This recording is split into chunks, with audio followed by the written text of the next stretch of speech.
Suele ser más común de lo que parece que idealicemos determinados periodos históricos, lo que puede llevar a creer que hubo épocas casi angelicales. Desde que perdimos el paraíso no es posible su retorno a él.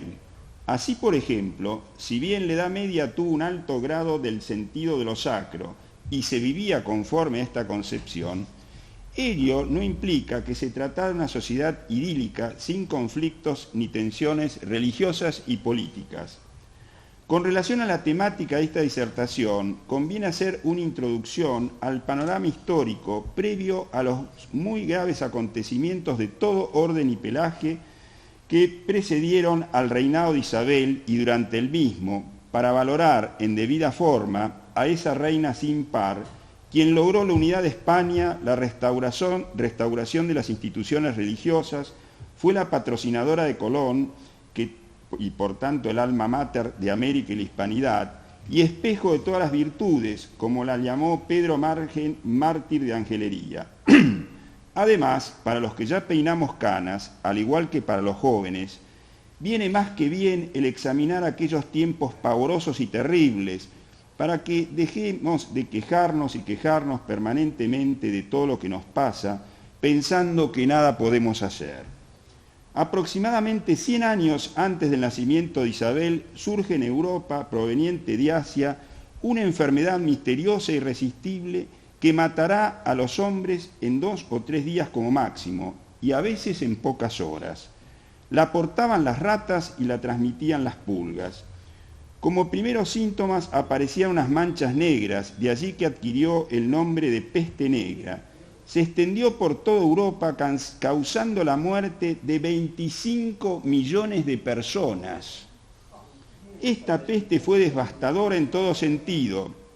Prácticamente desaparecieron ciudades enteras, se produjeron significativos desarraigos poblacionales y familiares.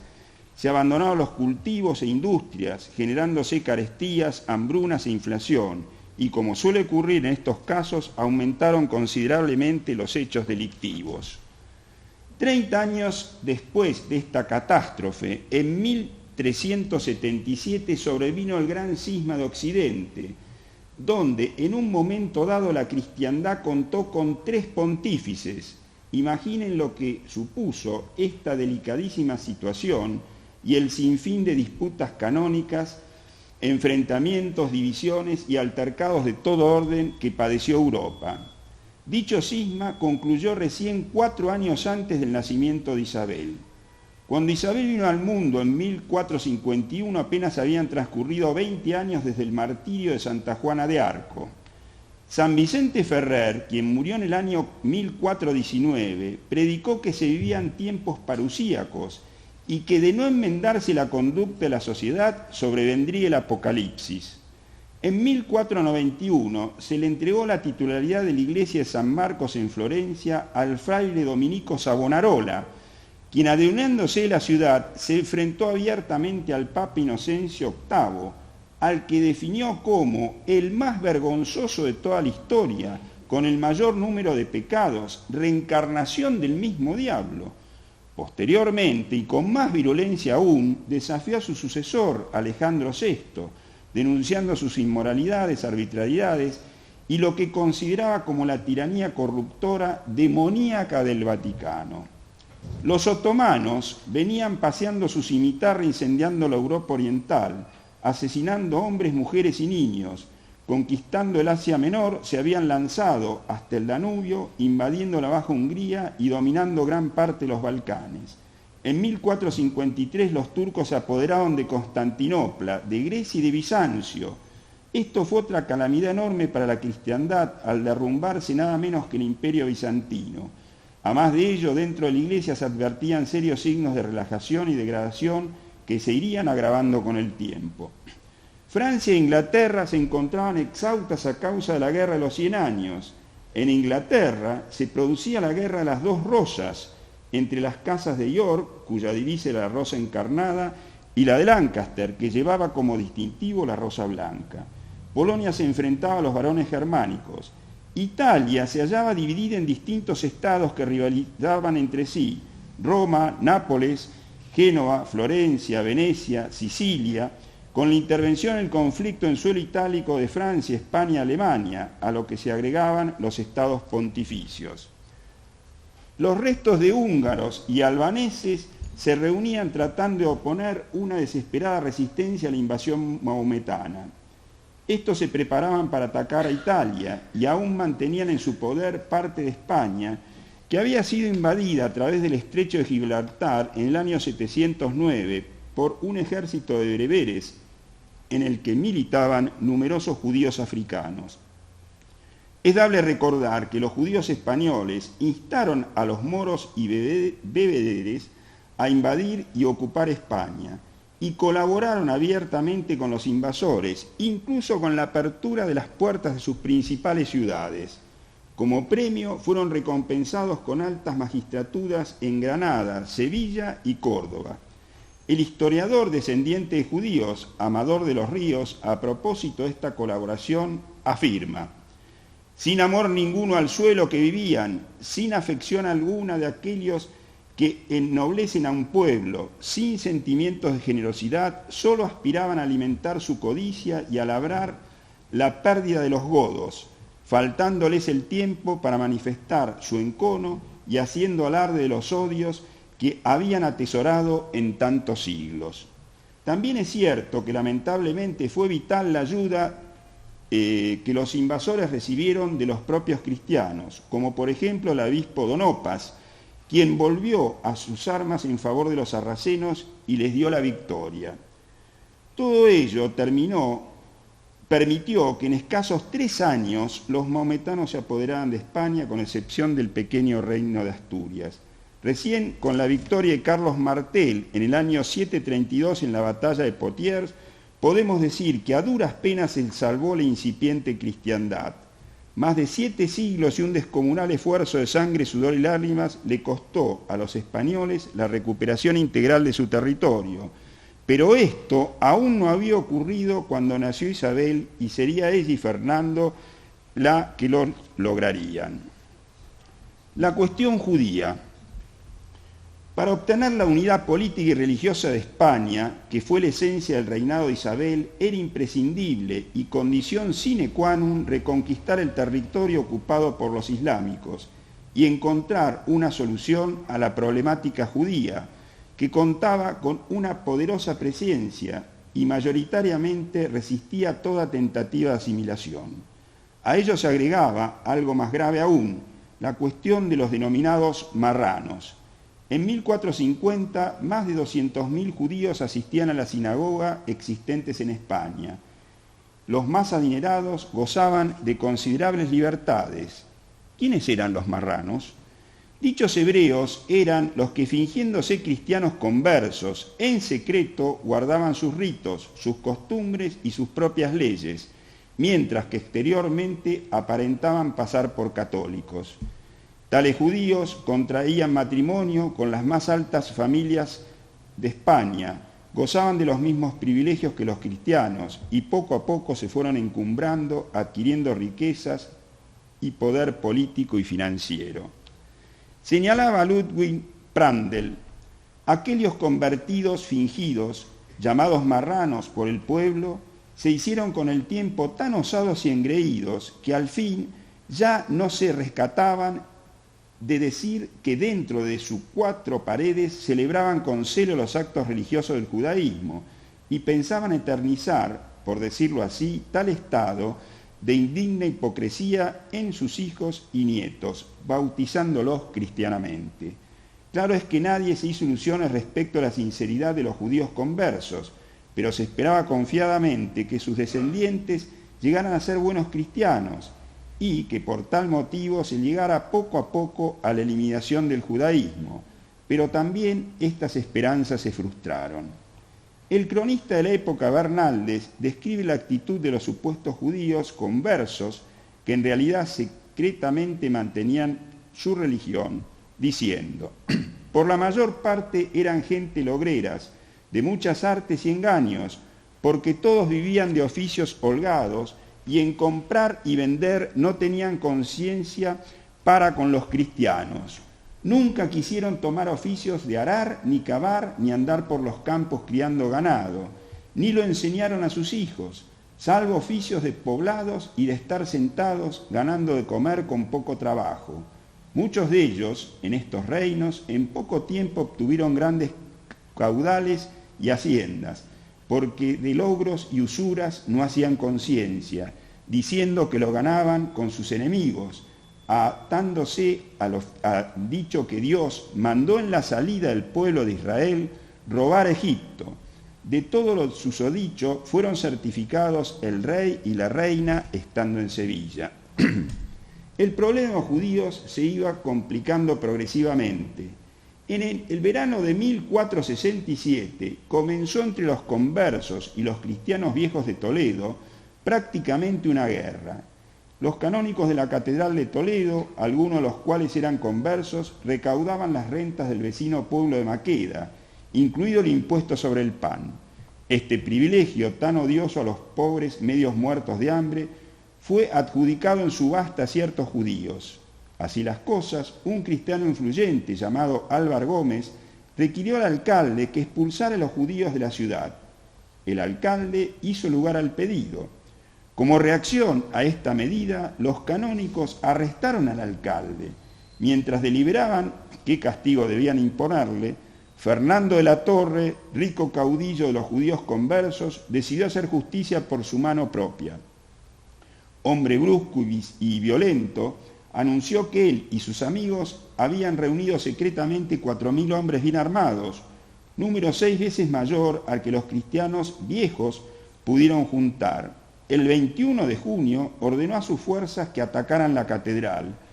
Los judíos encubiertos se lanzaron contra las grandes puertas de la catedral de Toledo al grito de «mueran, mueran», que no es la iglesia esta, sino congregación de malos y viles. Los canónicos dentro de la iglesia sacaron sus sables y se aprestaron a la defensa, viéndose una sangrienta batalla frente al altar mayor. De los pueblos vecinos llegaron al galope los refuerzos cristianos, lanzándose en contraataque en el lujoso barrio donde vivían la mayor parte de los conversos. Destruyeron las casas de 8 calles, colgaron a Fernando de la Torre y a su hermano y después masacraron a los conversos sin hacer distinción alguna.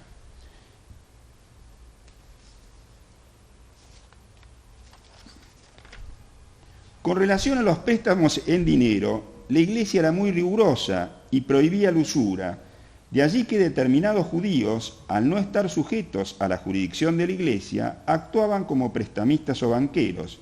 En muchos casos, los préstamos se transformaban en usurarios. Si bien este proceder enriquecía a los judíos y les otorgaba un alto grado de poder político y económico, con el tiempo generaba el odio de los nobles y el desprecio popular al quedar endeudados y sujetos económicamente a ellos. Como consecuencia de esta situación se producían venganzas que no eran fáciles de controlar y que causaban serios trastornos políticos. Para evitar estos escenarios se imponían condiciones a los judíos, quienes, haciendo valer su poder económico, las incumplían. Al destacarse en el arte de la medicina, los reyes y nobles solían tener a los judíos por médicos en sus cortes, ocurriendo lo mismo con los contadores y tesoreros. Esta circunstancia sutilmente era aprovechada por estos judíos para obtener información, influencia y poder.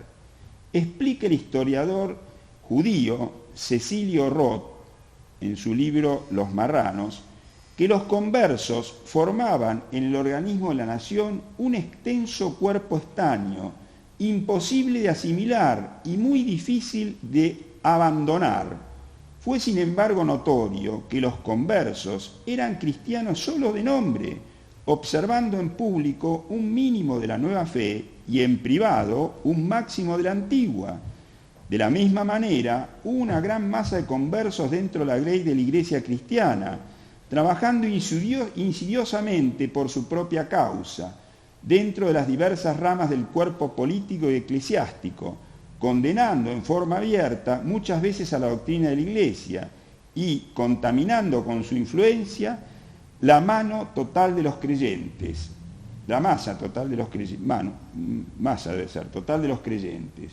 El bautismo apenas hizo poco más que convenir a una considerable porción de judíos, de infieles fuera de la Iglesia, a herejes dentro de la misma. Esto es textual de Rothe. Era lógico y aún justificado que desde todos los púlpitos se oyeran apasionados sermones llamando la atención sobre la mala conducta de los nuevos cristianos y apremiando la toma de medidas para desenmascararlos. Hasta aquí Roth, a confesión de parte, relevo de prueba. Con acierto señala Tomás Walsh que quien pueda conocer la historia de los judíos comienza quizás a comprender la historia del mundo. Los que con mayor dureza atacaron y denunciaron los marranos fueron los judíos conversos auténticos, que esto hay que tenerlo muy en cuenta, es decir, los peores ataques y libros de la época contra los judíos provenían de judíos conversos auténticos. El historiador Américo Castro, de ascendencia judía y nada sospechoso de ser antisemita, alega que la sociedad española iba fanatizando su cristianismo a medida que se iban cristianizando los judíos. Salvador de Madariaga llega a expresar que la Inquisición española en gran medida fue una idea impulsada por los judíos, refiriéndose a los conversos. Esta circunstancia es un hecho debidamente probado. Para dar algunos ejemplos, destaco que el ex rabino Salomón Aleví se convirtió al cristianismo con el nombre de Pablo Santamarina, fue nombrado obispo de Burgos y escribió diálogos contra los judíos. Otro rabino converso fue Fray Jerónimo de Santa Fe. Redactó una obra denunciando con todo rigor a los judíos y sus prácticas desleales. También el converso Francisco Alonso de Espina, ordenado franciscano, y quien fuera nombrado nada menos que rector de la Universidad de Salamanca, publicó la obra titulada Fortalitium Fidei contra Judeos, evidenciando el daño que causaban a la sociedad los marranos.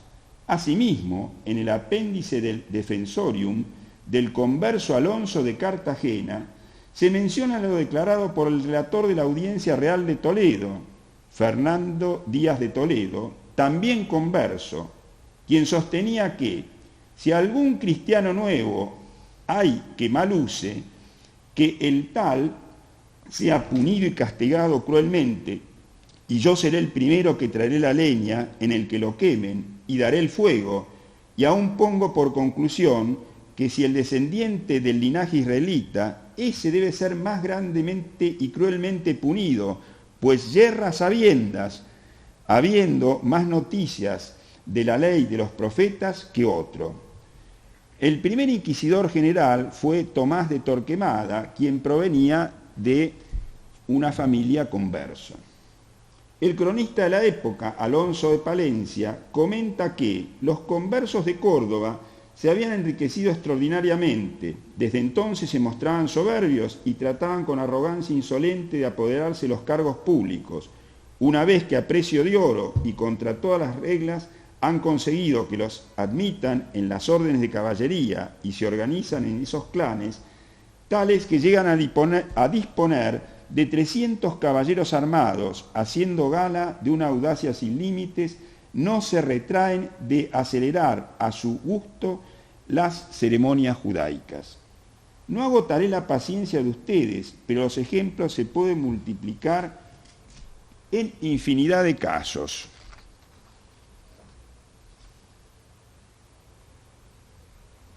Otra circunstancia a merituar es que los judíos europeos decretaron la expulsión de los judíos con mucha antelación al español, ya que no se asimilaban y formaban un Estado dentro del Estado. Los expulsados en gran medida terminaron en la península ibérica, que se transformó en el último reducto del judaísmo en Europa. Así lo dice Suárez Fernández en Isabel, Mujer y Reina. La reina Isabel jamás tuvo una prevención a los judíos como raza. Por el contrario, los protegió contra los ataques vengativos de la multitud, y en su corte tuvo algunos con altos cargos, como por ejemplo Abraham Señor, el gran rabí de Castilla, quien se convirtió y formó parte del Consejo de los Reyes. Otro ejemplo fue el de Abraham Beniste y Vidal Bienveniste, también el platero de la reina Vidal Astori, su médico Isaac Abranabel. También es el caso de Alonso de Valladolid, antes Rabí Abner de Burgos, entre muchísimos otros. Es decir, que la expulsión se debió a una cuestión eminentemente religiosa y política, no a un ataque, sino a una defensa, que además era requerida por toda la población. Los reyes católicos trataron por distintos medios de remediar esta grave problemática, primero intentando la conversión, después por medio de leyes. Más tarde, ante la falta de resultados, se requirió a la Inquisición con la debida autorización pontificia. Finalmente, no les quedó otra alternativa que la expulsión, que se produjo en 1492. Ese mismo año también ocurrió el descubrimiento de América. Isabel, la reina católica. Isabel era hija del rey don Fernando de Castilla y de su segunda esposa, don Isabel de Portugal. Don Juan, en su primer casamiento, tuvo un hijo que llamó Enrique. Latía en su corazón sangre de conquistadores, caballeros y cruzados. Estaba emparentada con Alfredo el Grande, Guillermo el Conquistador, Enrique II de Plantagenet y de la legendaria y nobilísima Leonor de Aquitania, al igual que de Eduardo I y Eduardo III de Inglaterra, de Felipe el Astuto de Francia y de Alfonso el Sabio. Descendía también de San Luis Rey y de San Fernando III de Castilla. Nació en un mundo caótico, en una pequeña villa de Madrigal de las Altas Torres, el Jueves Santo del 22 de abril de 1451, y su alumbramiento apenas si suscitó alguna emoción. Enrique IV, el medio hermano de Isabel, se encontraba en el trono. Su vida era disipada y frívola, en su corte imperaban las fiestas, intrigas y escándalos. Si bien personalmente aborrecía todo derramamiento de sangre, se había rodeado de personajes que no paraban en medios con tal de lograr los fines que se proponían. Se vinculó con interlocutores oscuros, trepadores y cristianos nuevos o marranos. Su pacifismo fue tomado como pusilanimidad y cobardía. Su educación fue esmerada. Se le enseñó latín, humanidades, destrezas militares y a discernir los asuntos políticos. Sin embargo, no supo aprovechar estas enseñanzas. Si bien era robusto y bien planteado, cuentan que no era muy afecto al aseo personal, pero sobre todo era indeciso, lo que en política es una grave fatalidad. Pasaba de una facción a otra, ganándose entonces las permanentes enemistades. Gregorio Marañón describe al ciclotímico inestable Enrique IV, indicando, sobre seguro, que los hechos que podemos recoger de su biología nos permiten juzgarle con seguridad como un esquizoide con timidez sexual. A los 16 años, en 1440, se casó con Blanca de Navarra. Según los cronistas de la época, la princesa quedó tal cual nació, de que todos tuvieron gran enojo. 13 años después, en 1453, dicho matrimonio fue anulado, tras un dudosísimo proceso en cuanto a su legitimidad, en el que se arribó a la conclusión que Blanca había hecho un maleficio a Enrique que generó la impotencia del monarca. Esto está escrito, ¿no?, este proceso. En 1455 contrae matrimonio con su prima Juana, hermana de Alfonso V, rey de Portugal. Diego de Valera, comenta: el rey y la reina durmieron en una cama y la reina quedó tan entera como venía, de que no pequeños enojos se recibió de todos. Es decir, se vuelve a repetir, digamos, la historia, y esta vez es otro cronista el que comenta este hecho. A Pinito también se tuvieron dudas en este segundo matrimonio de la habilidad de Enrique. Era vox populi que el rey era impotente. Esto se acentuó, pues transcurridos 6 años sin la menor señal de sucesión, lo que provocó no pocas maquinaciones e intrigas, encontrándose la reina en Aranda de Duero, donde era visitada con frecuencia por don Beltrán de la Cueva, quedó embarazada, por lo que se trasladó a Madrid, donde nació una niña. Pero ya prácticamente nadie creyó que fuera hija de Enrique IV, sino que se la consideró hija de don Beltrán, por lo que se le apoderó la Beltraneja, nombre con el que pasó a la historia. Resulta un hecho verdaderamente providencial que en aquel Madrid, que vivía en una fiebre de bailes, torneos, espectáculos, comedias, corridas de toros, intrigas y escándalos, y en medio de la perniciosa atmósfera de esa loca corte, Isabel y su hermano Alfonso no se vieran influidos por tales acontecimientos. Por el contrario, adquirieron un rechazo contra la inmoralidad reinante y sus causas, entre las cuales reconocían la influencia de los moros y los judíos, que perduró durante toda su vida, tanto de Isabel como de Alfonso, aunque Alfonso murió muy joven. Isabel, con motivo de su medio hermano, el rey Enrique, y la separación de las fuerzas de su madre para llevarla a la corte, escribió: «Cuando mi hermano Alfonso y yo éramos niños, fuimos obligados con toda intención a apartarnos de nuestra madre para crecer bajo la autoridad de doña Juana durante su embarazo. Era una custodia peligrosa para nosotros, ejercía infames influencias». Esto es textual de la reina Isabel.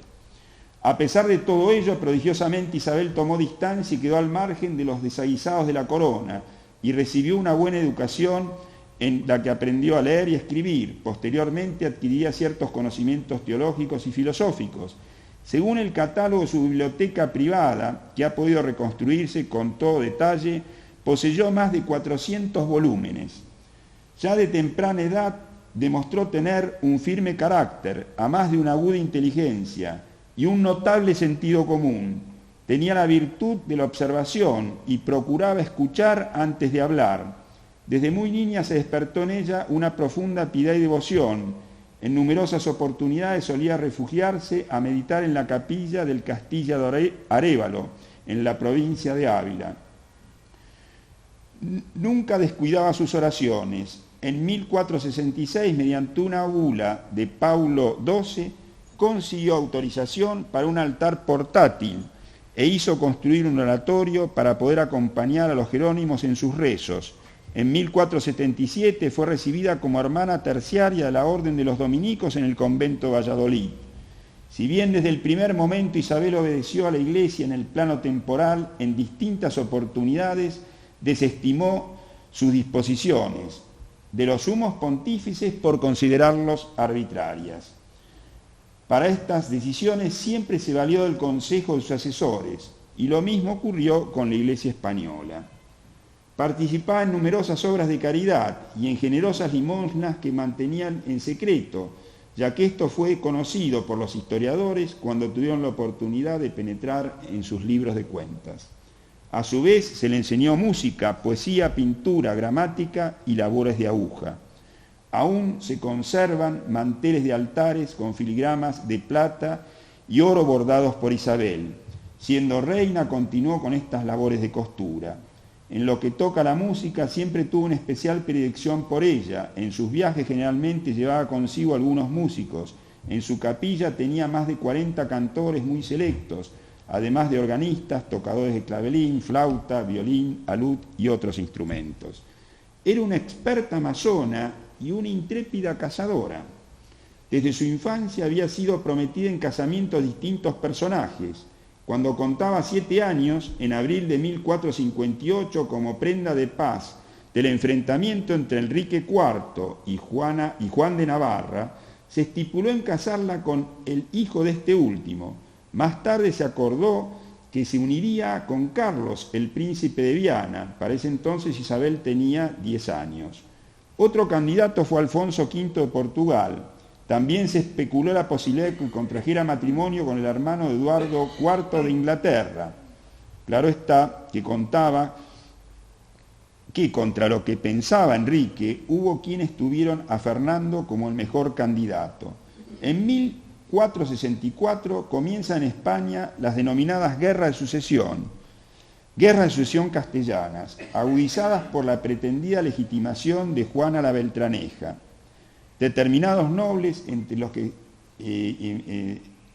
ellos el influyente, intrigante y díscolo marqués de Villena, pergenió una alianza junto a los arzobispos de Toledo, Sevilla y Santiago, los condes de Alba y de Pacencia y la familia Enríquez para enfrentar al rey Enrique IV, los Mendoza y Beltrán de la Cueva, que estaban unidos con Enrique IV. Finalmente, decidieron poner al rey nombrando en su lugar al infante Alfonso, que era hermano de Isabel, quien contaba con 11 años. Este acontecimiento será conocido como la farsa de Ávila. Fíjense lo que ocurría en España, ¿no? Al lado de lo que pasa acá, de la Madre Teresa de Calcuta, lo nuestro.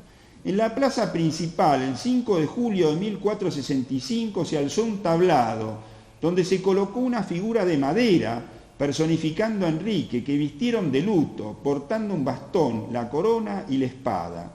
Con el arzobispo de Toledo, Alfonso Carrillo, y el marqués de Villena, a más de otros caballeros y un público modesto, se celebró la Santa Misa.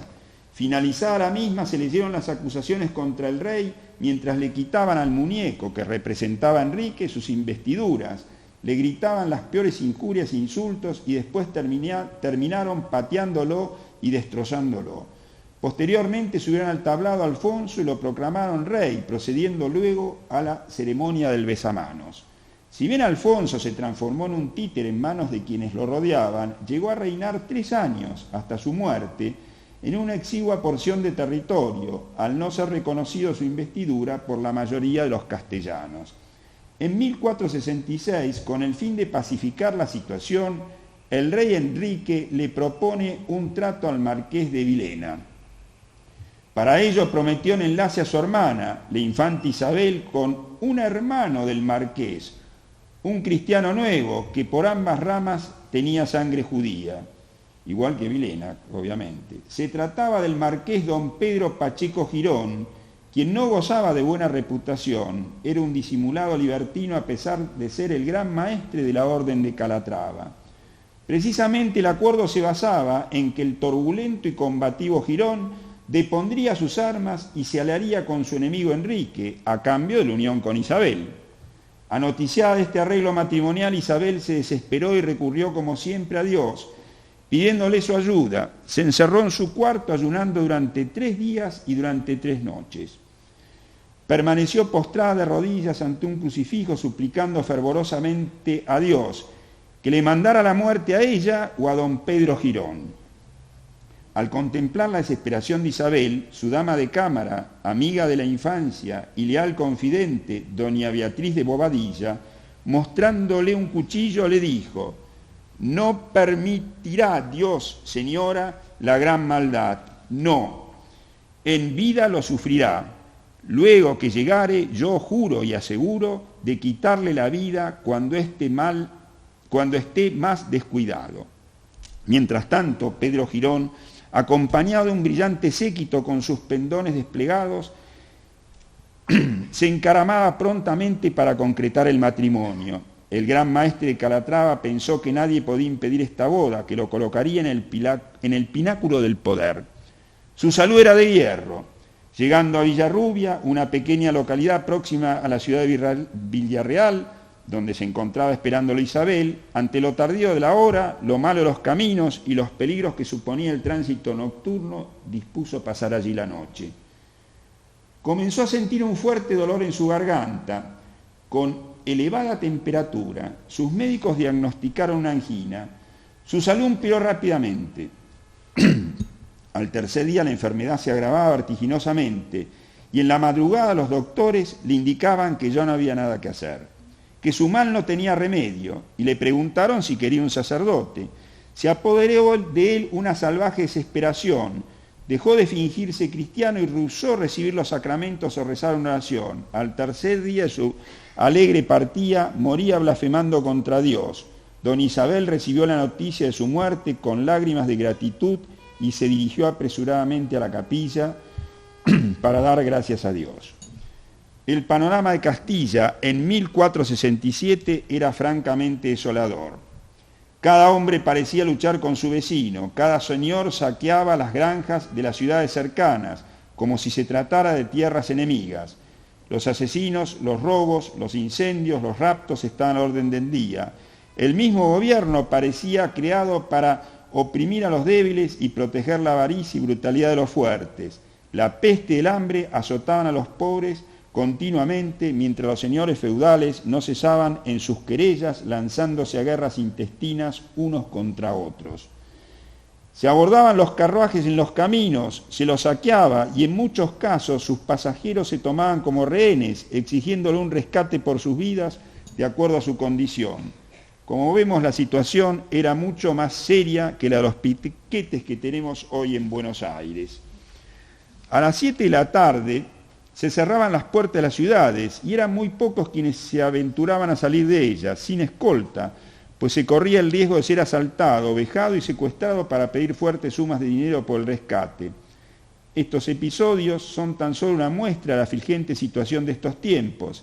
A su vez, había serias pugnas, intrigas y complot, y tejes y manejes entre los partidarios de Isabel y quienes no lo eran. Por otra parte, se enfrentaban portugueses y españoles, y los franceses hacían lo suyo, invadiendo Cataluña. En 1468 se lleva a cabo el denominado Tratado de los Toros de Guisando, y en Castilla la Nueva, mediante el cual el rey Enrique IV reconoció como sucesora de sus reinos de Castilla y León a su hermana Isabel, anuló su segundo matrimonio. A su vez, Isabel no podía contraer matrimonio sin la autorización de su hermano, ni éste podría arreglar en enlace sin el consentimiento de Isabel. Este tratado no fue finalmente respetado por Enrique IV y por ende tampoco por Isabel. Casamiento de Isabel y Fernando. Veamos sucintamente cómo fue. Una obra de ingeniería, maestra de ingeniería política, con ribetes surrealistas y novelescos. Su boda fue arreglada secretamente. Hombres prominentes de la nobleza se oponían tenazmente a la misma, entre ellos el propio rey Enrique, quien en ese momento, fracasados otros intentos, pensaba en casarla con el rey de Portugal, pero posteriormente fue convencido por el rey Luis de Francia de abandonar la alianza con Inglaterra y pergeñar una con Francia, mediante el casamiento de Isabel con su hermano Charles, duque de Berry. Isabel, que contaba, entre otros, con el firme y fundamental apoyo del arzobispo Alfonso Carrillo, ya había decidido casarse con Fernando de Aragón. Para ello, previamente había enviado gestores a fin de que le informaran sobre su futuro consorte. El 18 de junio de 1469, el caballero Alonso de Palencia, hombre de letras, quien más tarde haría la crónica sobre el reinado de Isabel y Fernando, marchó en solitario a la ciudad de Zaragoza, con una misión trascendental dispuesta por el arzobispo Carrillo. Llegando a la urbe, se enteró que los franceses acababan de tomar la estratégica ciudad catalana de Gerona. Su caída ponía en serio riesgo la seguridad del reino de Aragón. Pensó Palencia que este desastre perturbaría tanto al angustiado monarca que le sería imposible entregar la suma de dinero y el collar prometidos. Sin embargo, las prevenciones de Palencia no se concretaron, pues el padre de Fernando le entregó el collar que había pertenecido a su madre, así como 12.000 florines de oro, que constituían la petición de mano de la princesa Isabel. El collar entregado se encontraba empeñado y pudo ser rescatado gracias a un préstamo urgente de ciertos comerciantes judíos aragoneses. Palencia regresó raudamente con la misión cumplida.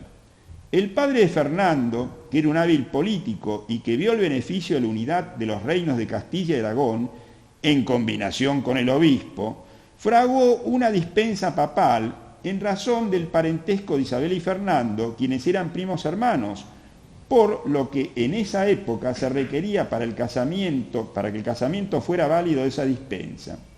Pero como no había tiempo, resolvieron fraguarla con la idea de conseguirla más tarde ante el hecho consumado. A todo esto, un día después de que Palencia retornara a Castilla, el 8 de agosto de 1469, se hizo presente en Madrigal de las Altas Torres el embajador de Francia y obispo de Arras, Jean Jouffroy, para convencer a Isabel que se casara con el duque de Berry, hermano del rey de Francia. Isabel le respondió al obispo y mandatario del rey de Francia que ella no podía decidir sin antes recurrir a su consejo general y a los caballeros del reino. Con esta jugada Isabel ganó un precioso tiempo.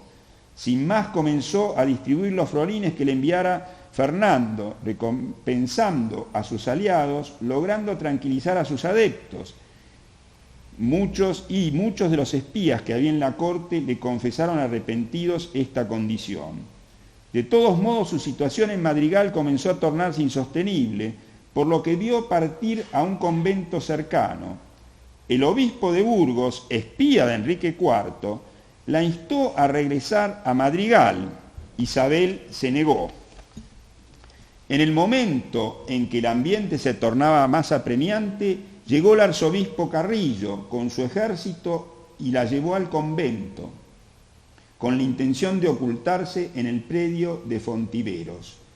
No bien Isabel abandonó el claustro, el arzobispo de Sevilla, Alonso de Fonseca, por orden de Enrique IV, se apersonó con más de 400 jinetes en Madrigal a fin de tomar prisionera Isabel, lo que demuestra lo providencial de su retirada. Junto con las huestes del arzobispo Carrillo se encontraban tropas del duque de Alba. Entre ellas había algunos guardas traidores que estaban al servicio de Enrique IV, lo que produjo un enfrentamiento. Ello obligó a la rápida huida del grupo comandado por Carrillo, quien se dirigió con Isabel hacia Ávila.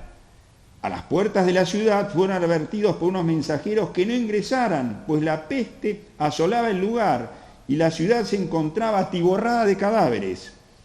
Por ello Carrillo resolvió marchar hacia Valladolid, cuyos habitantes los recibieron con los mejores arrebatos de general entusiasmo.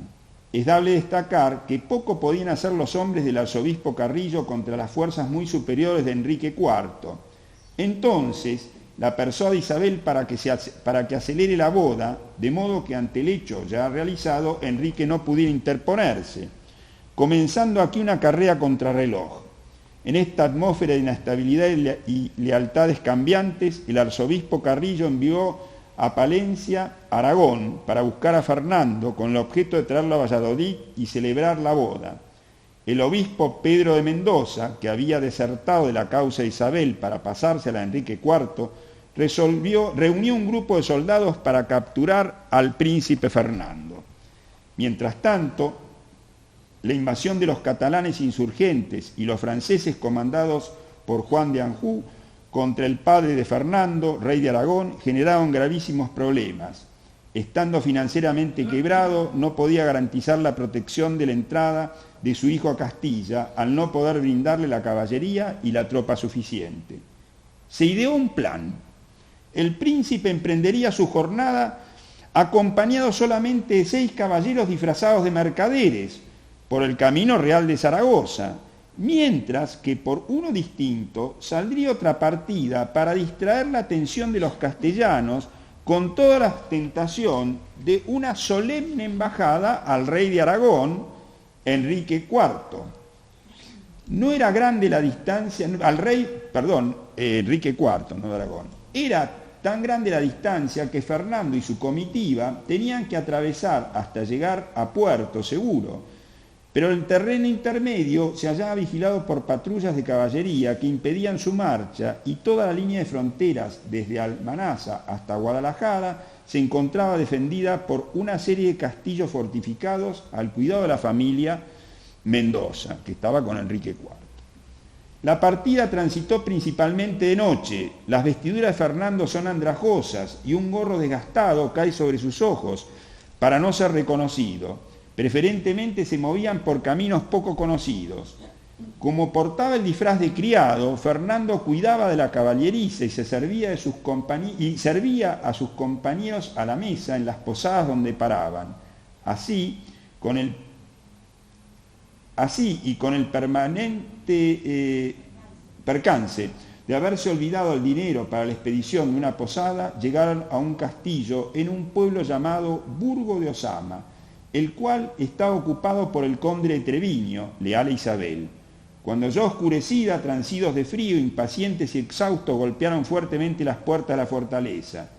Desde una de sus almenas cae una lluvia de piedras que milagrosamente no los aplastan. Ante esto Fernando grita: «¿Queréis matarme, locos? Soy Fernando, dejadme entrar». El gobernador del castillo bajó presuroso a abrir las puertas, dando toda clase de explicaciones. Había confundido a los viajeros con ladrones.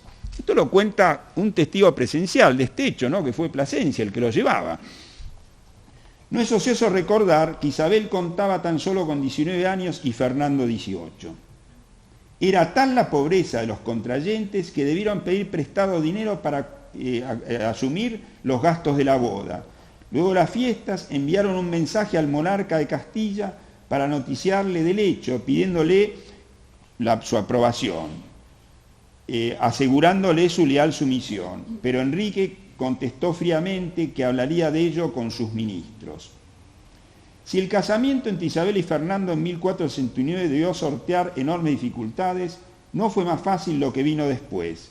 El 12 de diciembre de 1474 muere en Madrid Enrique IV. Al día siguiente Isabel es nombrada en la Plaza Mayor de Segovia reina de Castilla y consagrará su reino a nuestro Señor Jesucristo. Son pocos los nobles que estarán presentes en dicho juramento. A fines de diciembre, el arzobispo Carrillo y Mendoza, el condestable conde de Haro, el conde de Benavente y el almirante Alfonso Enrique prometen servir a la reina y a su esposo. Pero desde el inicio comenzarán los problemas. Uno de ellos fue que la nobleza castellana se encontraba recelosa con Fernando por su proclamación como corregente de Castilla. Isabel lo solucionó mediante el Concordato de Segovia, suscrito en 1475, por el cual se establecía que ella era la única propietaria del reino y heredera directa, y que a su muerte sus títulos pasarían a sus descendientes directos. La guerra con Portugal, así como los enfrentamientos que Fernando mantenía con el rey de Francia, amenazaban al reino. En mayo de 1475 irrumpe en Castilla un poderoso ejército portugués, contando con el apoyo de Luis XI, rey de Francia, y los partidarios de la Beltraneja. A pocos días en la ciudad de Plasencia se celebraron los desposorios de Alfonso V, rey de Portugal, con su sobrina la Beltraneja, que tenía 13 años. Y fueron proclamados reyes de Castilla y León. Así que imagínense todo el panorama, ¿no?, de los reyes católicos, lo que era España. Y además, lo de la Beltraneja tenía sus razones, no era tan fácil. Ahora históricamente y todo lo podemos decir, pero tenía sus derechos, ¿no? Había muchos que no aceptaban que era una hija, no era hija de Enrique. En mayo de 1475, en septiembre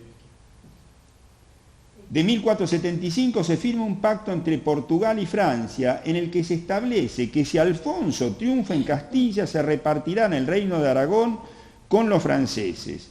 El obispo Carrillo, que tenía una ambición sin límites, en determinadas épocas apoyó a la reina Isabel y en otras la enfrentó con toda dureza, incluso militarmente. Y esto ocurrió cuando Isabel, en lugar de nombrarlo a él cardenal primado de España, lo designó a Mendoza, lo que produjo la furia descontrolada de Carrillo, quien abandonó a Isabel y se hizo partidario de Juana la Beltraneja con todos sus... en ese momento los cardenales y obispos tenían ejércitos y peleaban, Carrillo iba al frente de ellos. Era muy valiente. El enfrentamiento entre Portugal y España finalizó con la derrota de Alfonso V y de Juana la Beltraneja, y allí se firmó el Tratado de Alcacobas en 1479. Juana renunció al trono favoreciendo a Isabel y se marchó a un convento en Coimbra. Isabel era la reina indiscutible de Castilla. Ese mismo año, el 20 de enero de 1479, Fernando sucedió a su padre como rey de Aragón, consolidándose definitivamente las dos coronas. El escudo de los reyes católicos. Isabel tuvo una especial predilección por el apóstol San Juan. De esta devoción se desprende el escudo con el águila, que de muy antiguo simbolizó al evangelista. Escudo que le hizo Isabel, ¿no? Decidió Isabel como tenía que ser. También a su hijo varón le puso por nombre Juan y no Fernando, y a una de sus hijas la llamó Juana. Entiendo que es importante destacar este rasgo de espiritualidad de la reina Isabel por San Juan, que fue el discípulo amado, evangelista, poeta, teólogo y místico por excelencia. A propósito del escudo, Isabel escogió como emblema para el mismo las flechas porque sus iniciales eran coincidentes con el nombre de Fernando y porque al estar ligadas significaban la unión entre los reinos. Mientras que Fernando pretendía que el signo para el escudo incluyese el yugo, que era su símbolo personal y además representaba la letra I de Isabel, y las cuerdas que anudaban al yugo eran señal de la indisolubilidad de la unión. Cuando se trató esta temática, el filólogo y humanista Alonso de Nebrija, que vivía en esa época y fue consultado, comentó la anécdota del nudo gordiano que, según cuenta Quinto Curio en su historia sobre Alejandro Magno, cuando el conquistador llegó a Gordión y se encontró con el yugo atado que nadie era capaz de desatar, a pesar de la promesa de que quien lo hiciera sería el dueño del mundo, sacó su espada y lo cortó diciendo: tanto monta cortar como desatar. A partir de allí, los dos emblemas del yugo y la flecha se colocaron junto en el escudo de armas de los reyes católicos con el lema tanto monta, del cual derivó la consigna tanto monta, monta tanto Isabel como Fernando. Este escudo demuestra la unidad de España, donde se incluía Barcelona, cuyo principado formaba parte de Aragón. Veamos ahora en el estado que se encuentra Barcelona, ¿no? Sus confesores. Isabel, en su profunda y vivida religiosidad, le resultaba indispensable tener un confesor de excelencia. Finalmente se decidió por Fray Hernando de Talavera, de la Orden de los Jerónimos, prior en el monasterio del Prado, quien después sería arzobispo de Granada, y tenía fama de santidad. Su elección se basó, además de las cualidades del confesor, en un dato que la reina consideró determinante. Era costumbre que los reyes se confesaran sentados, mientras que el sacerdote era quien se ponía de rodillas para recibir la confesión. Fray Hernando se negó desde su primera entrevista con Isabel y le impartió el sacramento encontrándose él sentado y la reina de rodillas. Ante esta circunstancia ella vislumbró que era ese el confesor adecuado y lo adoptó como tal. Fray Hernando generalmente se reunía con Isabel todos los lunes y en cualquier otra ocasión que fuere menester y cumplió muchas veces, a su pesar, delicadas cuestiones políticas y diplomáticas encomendadas por la reina. El sentido común de Fray Hernando también se evidenció cuando en una oportunidad llevó a cabo una serie de pláticas espirituales a sus frailes, explicándole el significado de la búsqueda de la perfección a través de la renovación interior. La reina, enterada de esto, le pidió que redactara por escrito estas reflexiones para su uso particular, a lo que Fray Hernando le respondió: lo que a los religiosos se dirige no es conforme a lo que a los seglares deben oír. Esto es muy interesante. Sin perjuicio de ello, accedió y en lugar de un esquema escribió 9 capítulos. De esto se desprende que Fray Hernando, si bien acató la orden real, dejó sentado algo de vital significación, cuál es que en el terreno religioso convienen determinadas meditaciones que no siempre son aplicables en el campo particular, es decir, que en el ámbito político laical, teniendo en miras aquello de a cada uno según su estado. Posteriormente, en el año 1492, Isabel va a llamar como su confesor a Jiménez de Cisneros. Esta es otra elección que demuestra la notable intuición de Isabel en la elección de las personas indicadas para su consejo. Cisneros provenía de una familia notable de nobles campesinos. Desde su niñez fue destinado al estado eclesiástico, estudió gramática en Alcalá, ingresó en la Universidad de Salamanca a los 14 años. Luego de 6 años de profundos estudios obtiene los títulos de bachiller en Derecho Canónico y Civil, algo inusual en aquellos tiempos. Más tarde viajará a Roma a fin de perfeccionar sus conocimientos teológicos y filosóficos.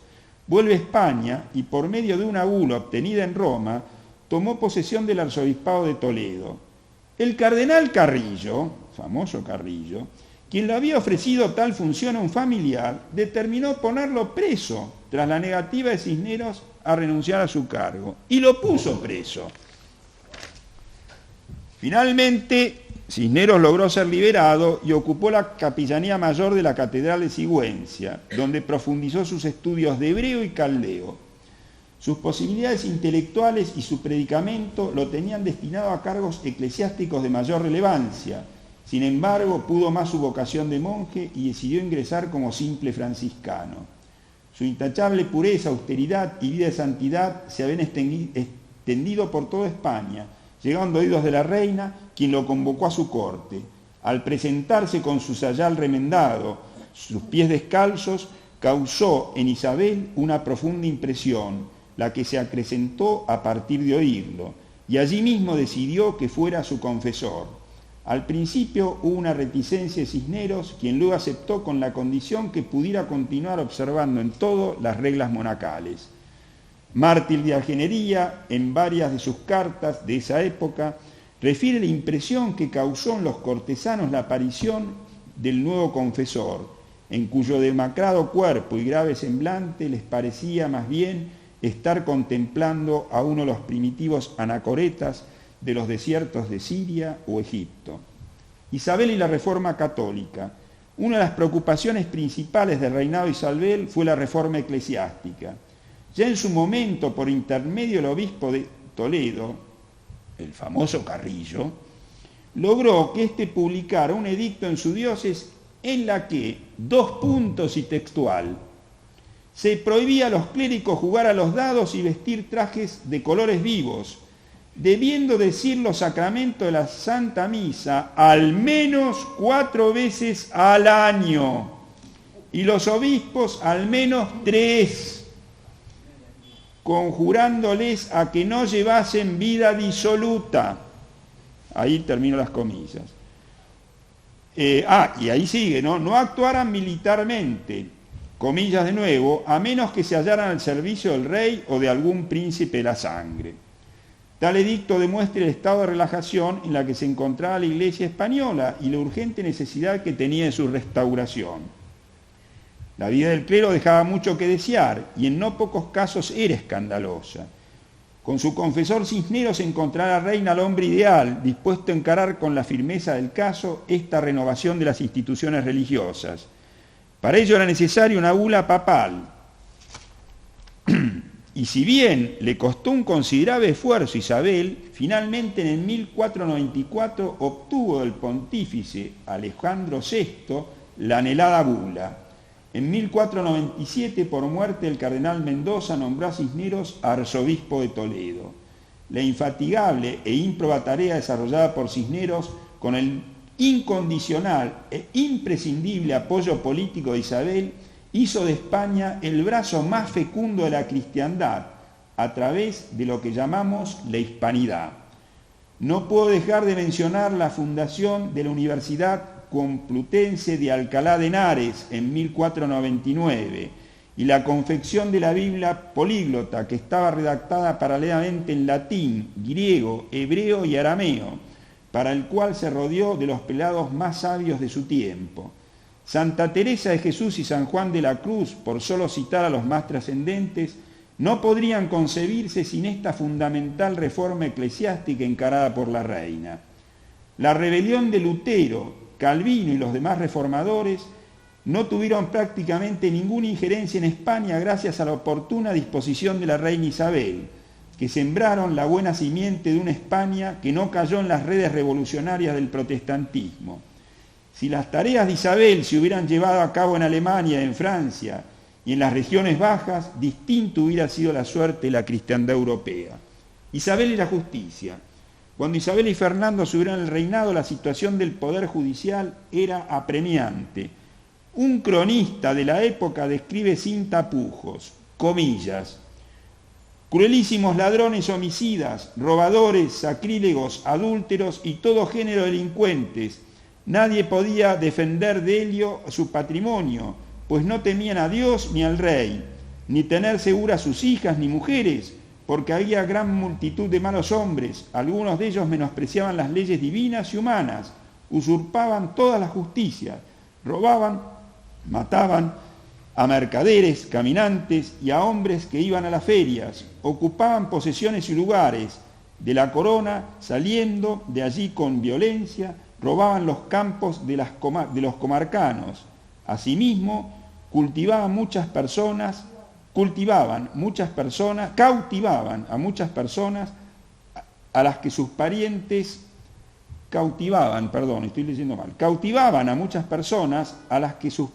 rescataban, no con menos dinero que si las hubiesen cautivado moros u otras gentes bárbaras enemigas de nuestra fe. Ahí terminan las comillas del cronista de la época. Isabel impulsó varias medidas fundamentales para garantizar la seguridad y la justicia del reino. Ella misma en distintas ocasiones se encargó de atender en forma directa demandas judiciales, otorgando a cada uno lo suyo, lo que hizo también en muchas oportunidades con Fernando. La toma de Granada. Otro asunto de vital importancia fue la toma de Granada, que le llevó 10 años a los reyes católicos. Se decidió en 1482. Ese año Isabel cabalgó más de 3.600 kilómetros. A partir de ello, y lo hizo incluso embarazada, perdió un hijo varón como consecuencia de estos avatares.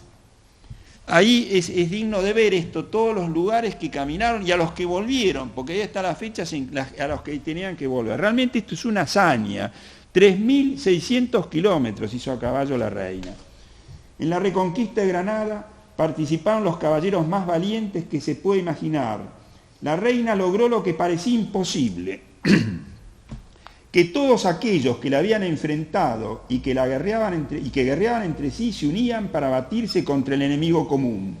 A don Fernando se le vio combatir espada en mano y en más de una oportunidad fue salvado de perecer gracias a la pronta intervención de sus más leales seguidores.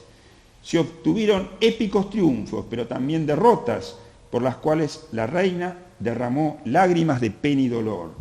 La toma de la ciudad de Baza en 1489 costó 17.000 vidas, es decir, 17.000 muertos. No hablemos de los heridos, ¿no? Había llegado el invierno, la reina que venía a la retaguardia del ejército debía emprender la marcha por las partes más desérticas y salvajes de la sierra, iba a caballo por los picos helados. Muchos soldados perecieron congelados en las noches del crudo infierno. Ese mismo año tomarían la ciudad de Almería, Cadix, Almuñécar y Salomenia. Encontrándose el ejército de los reyes acampando no muy lejos de Granada, ocurrió un incidente de gran dramatismo. La reina no podía conciliar el sueño. Mandó a una de sus damas de compañía para que llevara la luz del candil a la tienda vecina. Así lo hizo y la reina pudo dormirse ya muy entrada la noche. Sopló un repentino viento. La llama del candil agarró una tela de seda. En pocos segundos el fuego se extendió imparable y se transmitió a las tiendas continuas. Todo se transformó en una hoguera. Los guardias gritaban: ¡traición, los moros! ¡Salvad a la reina! Se oían gritos por doquier y las mujeres sollozaban. Todo era un caos. Los moros, desde las murallas de Granada, contemplaban con asombro aquel espectáculo dantesco. Un fuego inmenso resplandecía en medio de la noche. En menos de 2 horas el campamento entero quedó reducido a cenizas. Isabel reaccionó como era habitual en ella, expresando: Dios lo ha permitido para probar nuestra fe. Si estamos firmes, Él nos concederá la victoria. Y ordenó a las tropas reconstruir inmediatamente el campamento, pero no con sedas y lonas, sino con piedras. Se cavaron cimentos, se trajeron rocas de las montañas cercanas y día tras día se fueron levando los edificios a la vista de los estupefactos granadinos. Todo el ejército, aumentado con la llegada de 8.000 reclutas, se ocuparon en la obra, y en medio de la llanura surgió una nueva y completa ciudad, con sus torres, bastimentos y murallas. 2 calles principales en forma de una gran cruz iban de norte a sur y de este a oeste, atravesando una plaza pública que tenía tamaño suficiente para contener la totalidad del ejército. En las torres más altas izó la cruz de plata de la cruzada, con las banderas de Santiago, Castilla y Aragón. Esta nueva ciudad fue bautizada con el nombre de Santa Fe, y por ella se vio transitar a un marinero con un magistral proyecto del que hasta ese momento las cortes de Francia y Portugal e Italia descreían. Se trataba de Cristóbal Colón. Y allí se hicieron las capitulaciones de Cristóbal Colón para su viaje a América, en esta ciudad de Santa Fe, y nuestra ciudad de Santa Fe se llama Santa Fe por esa ciudad. Cuento un episodio que de algún modo resume el espíritu de esta cruzada reconquistadora. Un descomunal caballero moro llamado Yarfé, de una singular valentía, se presentó con su caballo cerca del cuartel real disparando una jabalina que cayó a pocos pies de la tienda de la reina Isabel. En la misma había una nota insultante destinada a ella. El heroico, invencible Hernando Pérez del Pulgar juró vengarse. Esa misma noche, con 15 compañeros escogidos, fue hasta una pequeña puerta de la muralla de Granada, custodiada por algunos guardias. Mientras sus compañeros los acuchillaban, Hernando se deslizó por las calles de la durmiente ciudad. Llegó frente a la mezquita principal, rezó a la Santísima Virgen y clavó en la puerta un cartel con solo 2 palabras: Ave María. Después, sigilosamente, volvió a la puerta posterior, en la cual sus compañeros se enfrentaron con algunos moros que habían advertido la presencia de los cristianos. Hernando y sus hombres lograron evadirse paso y finalmente volvieron galopando hasta Santa Fe sin perder un solo hombre. Al tiempo, Yarfé, el coloso que había arrojado aquella jabalina con el insulto a la reina, se paseó delante del campamento cristiano. Acá los 2 campamentos estaban frente a muy poca distancia. ¿Sí? Estaba Granada, que la tenían los monjes, y estaba Santa Fe, que estaba muy cerca. Ahí nomás. Montando entonces, pasó delante del campamento que estaba montado en un caballo negro, colocada la visera con su cimitarra en el cinto y una lanza que se observaba la divisa que identificaba. Arrancando a la cola de su caballo se podía ver el cartel del Ave María que del Pulgar había clavado en la puerta de la mezquita. Esto se hizo imposible de sufrir para los cristianos. Un joven castellano, Garcilaso de la Vega, galopó hasta el campamento en que se encontraba el rey Fernando y le pidió permiso para reparar el insulto a Nuestra Señora. El rey se lo concedió. Garcilaso, ya preparado para la batalla, se dirigió sin más a todo galope al encuentro del gigante moro. Yarfé lo esperaba preparado. Ambos se encontraron con un choque tan violento que el ruido pudo ser oírse desde lejos. La reina rezaba por su campeón. La potencia y la envergadura del moro había casi desarmado a Garcilaso en el primer choque, haciéndolo caer por tierra, pero pudo reponerse, volvió a montar y se trabó en lucha a muerte. Desde ambos bandos era observado aquel combate circular. De pronto Yarfé, aprovechando el cansancio del cristiano y su formidable corpulencia, logró abrazarlo y lanzarlo contra el suelo. Ambos cayeron de sus sillas y Yarfé puso sus rodillas sobre el pecho de Garcilaso y levantó su daga para hundirla en su garganta. Un grito de espanto salió de quienes presenciaban la escena. Cuando la suerte de Garcilaso parecía definitivamente perdida, vieron al moro caer de espaldas contra el espeso polvo y a Garcilaso levantarse con dificultad. Mientras Yarfé levantaba su brazo para dar el golpe de gracia, Garcilaso, que había conservado su sable cercenado, hundió el trozo que le quedaba hasta la empuñadura en el pecho de su adversario. Montando de nuevo en su corcel, se dirigió al galope a su campamento, enarbolando bien alto, a modo de estandarte, el cartel del Ave María. Granada será reconquistada definitivamente por los reyes católicos. Toda Europa festeja el portento.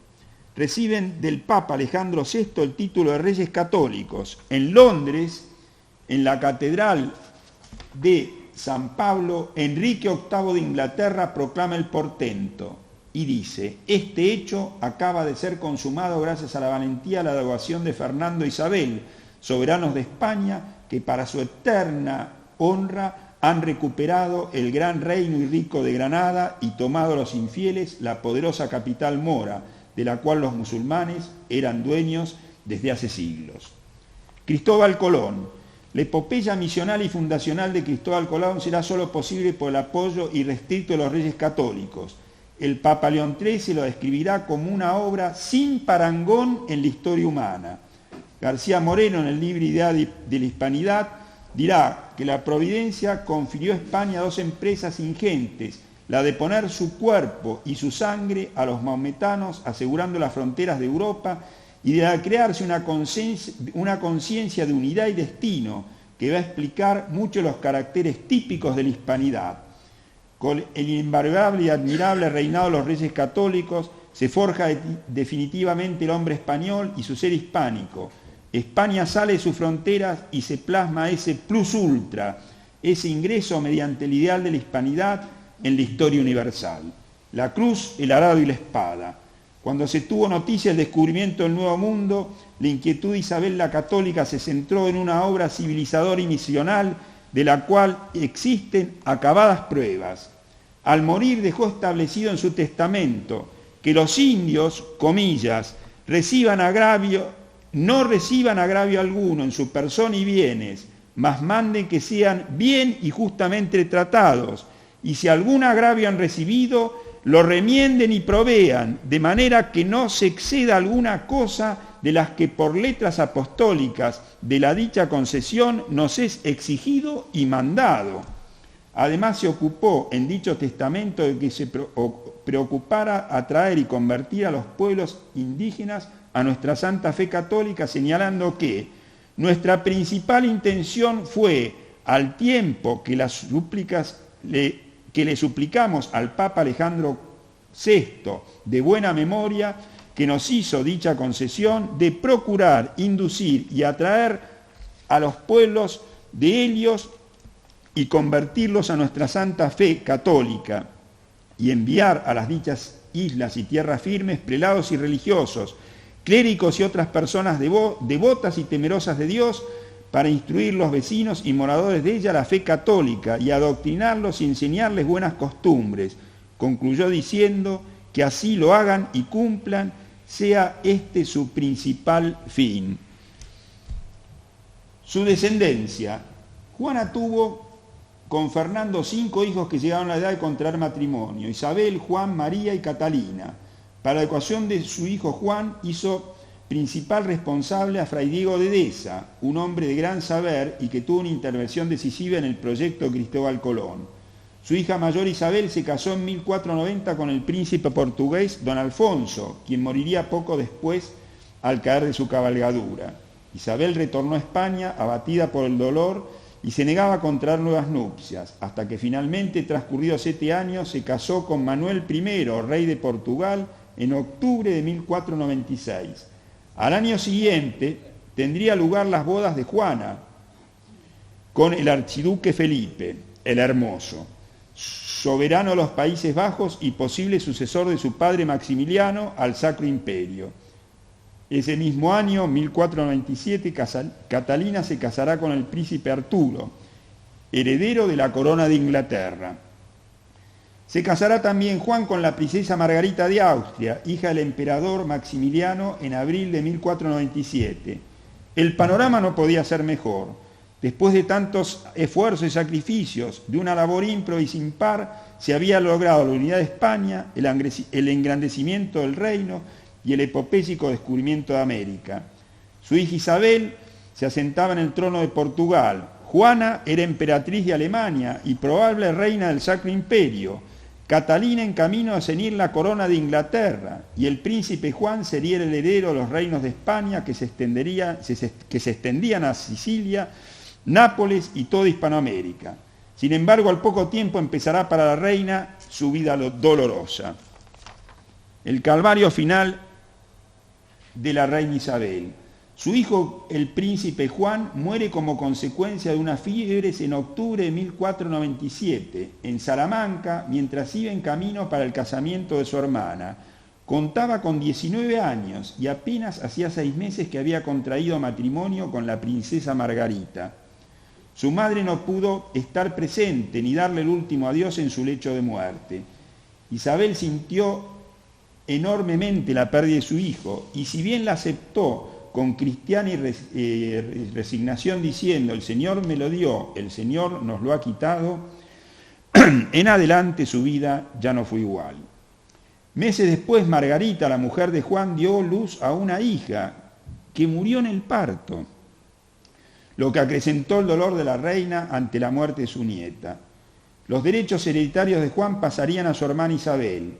El 23 de agosto de 1498 nace un hijo de Isabel, al que le ponen por nombre Miguel.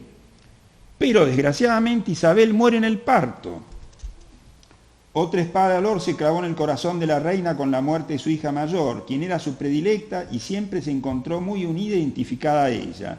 Esto ocurrió 10 meses después de la muerte de su hijo Juan, lo que quebró seriamente su salud. No bien se repuso, se encargó de que el infante Miguel jurara para las cortes aragonesas de las que debía hacerse cargo al llegar a la mayoría de edad. Sin embargo, las esperanzas de los reyes católicos volverían a verse frustradas. Antes de cumplir los 2 años, en la corte de Granada, muere el príncipe Miguel, en julio del año 1500. Para más desventura, su hija, doña Juana, quien sería apodada la Loca, casada con el archiduque de Austria, Felipe el Hermoso, comienza a acentuar sus desarreglos mentales, sumándose otro sufrimiento mayúsculo para la reina. El matrimonio entre Felipe el Hermoso y Juana se deterioró rápidamente y entró en disputas permanentes. El joven Felipe era un caballero galanteador y amigo de vaneos. La reina Isabel envió una persona de su confianza al superior de Santa Cruz, Fray Tomás de Matienzo, a conocer todo el fondo de la verdad. Resultó que Juana parecía en efecto que estaba recelosa, de mal humor y taciturna, debido sin duda a la desarmonía matrimonial. Isabel había dado a su hija preclaros españoles para los cargos más importantes de su cargo, pero estos cargos fueron ocupados inmediatamente por flamencos. Juana se sintió aislada y rodeada de espías. Por otra parte, en lo financiero dependía enteramente el tesoro de su esposo, el cual manejaba el dinero que era de ella, de manera arbitraria e interesada. Juana ponía constantemente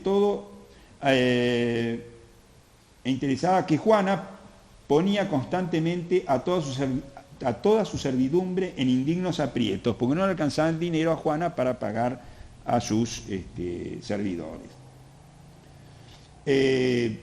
Felipe, por su lado, no experimentaba ya placer alguno en atender las necesidades y quejas de su esposa, que se encontraba casi permanentemente encinta. A él solamente le interesaba el juego de pelota, la caza y el torneo y la danza. Doña Juana y Felipe atravesaron Francia para ir a la corte de los reyes católicos a fin de ser reconocidos y proclamados pontífices y herederos de Castilla y de Aragón.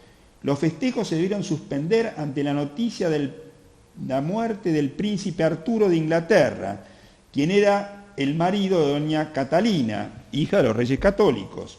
Otro duro golpe para Isabel ante la viudez de su hija Catalina.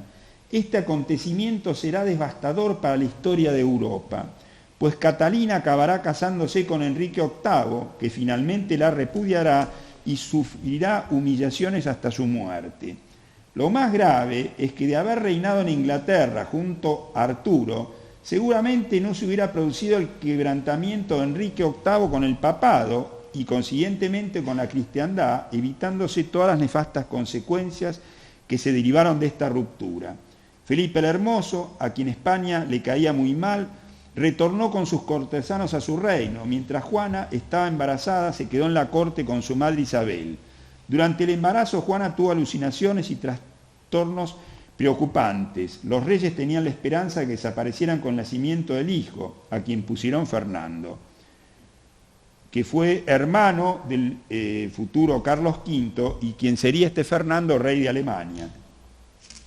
Pero en lugar de mejorar, la situación de Juana empeoró con ataques agudos de angustias y desesperaciones, frecuentes desequilibrios mentales, inestabilidades emocionales descontroladas, en las cuales insultaba, ultrajaba y con un vocabulario que era pavoroso, incluso a su propia madre, quien la llegó a escribir al embajador de Bruselas, Gómez de Fuentesalida, que jamás las hubiera tolerado si no hubiese conocido su estado mental.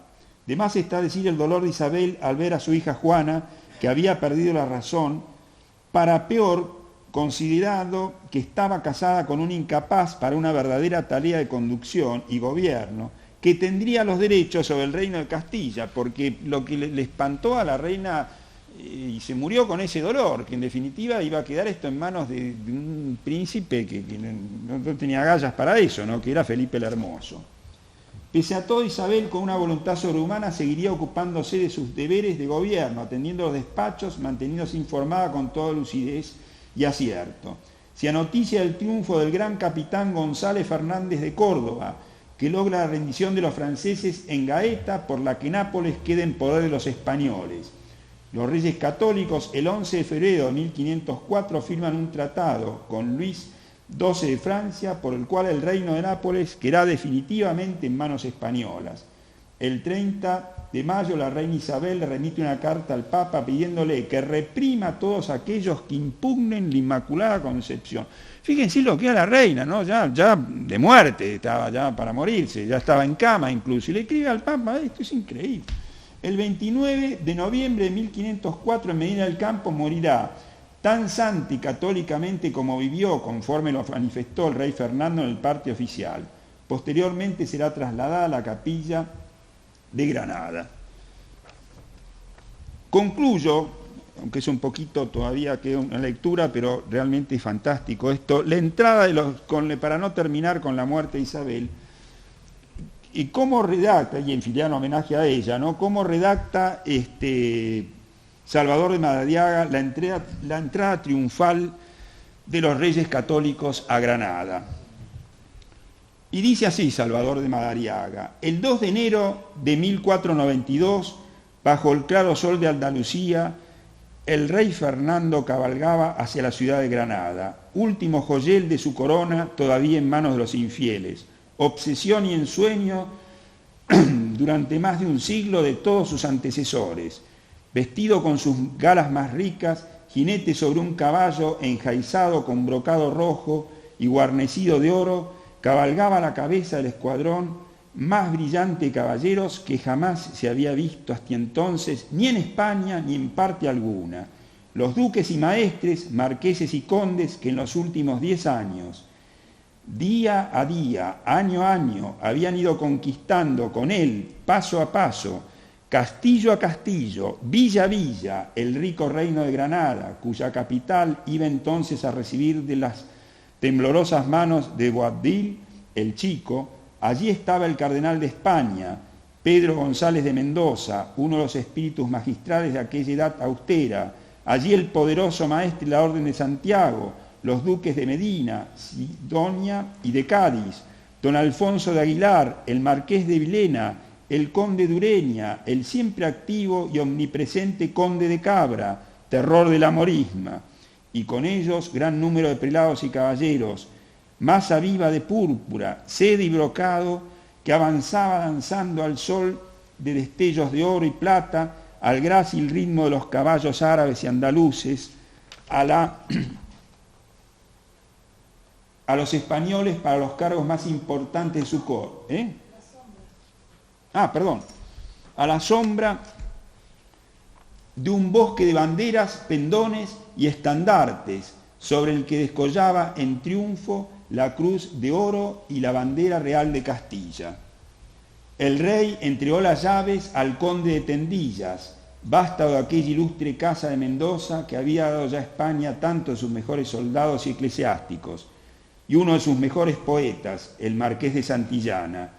Ya en poder del preciado tesoro, el conde de Tendillas, con el comendador general de León, don Gutiérrez de la Cordona, seguidos ambos de una multitud abigarrada y procedidos de la cruz y la bandera, se dirigieron paso a la vez mimoso y solemne hacia la Alhambra. Momentos de intensa emoción para los moros y cristianos. Miles de ojos e intenso silencio seguían aquella ascensión final de la cruz y la bandera. La verdad que es emocionante. Hacia la cumbre de la última fortaleza del Islam.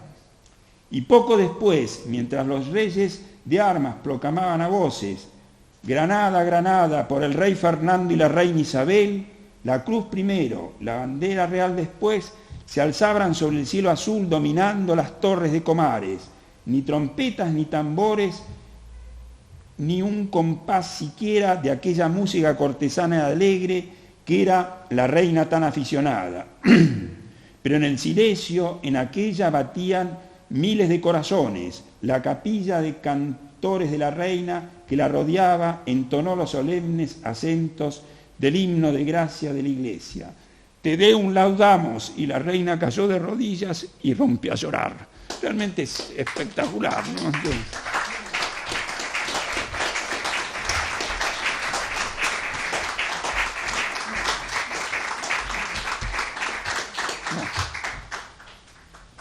Y concluyo con esto, porque este final es para nosotros. Con la ayuda de Dios y la Santísima Virgen, nosotros o nuestros hijos o nietos podamos algún día verter lágrimas y celebrar el Te Deum, y que nuestras lágrimas se aúnen con aquellas de Isabel la Católica ante el feliz término de la empresa reconquistadora que debemos procurar porque el tiempo apremia y Dios así lo quiere. No aplaudan más, por favor.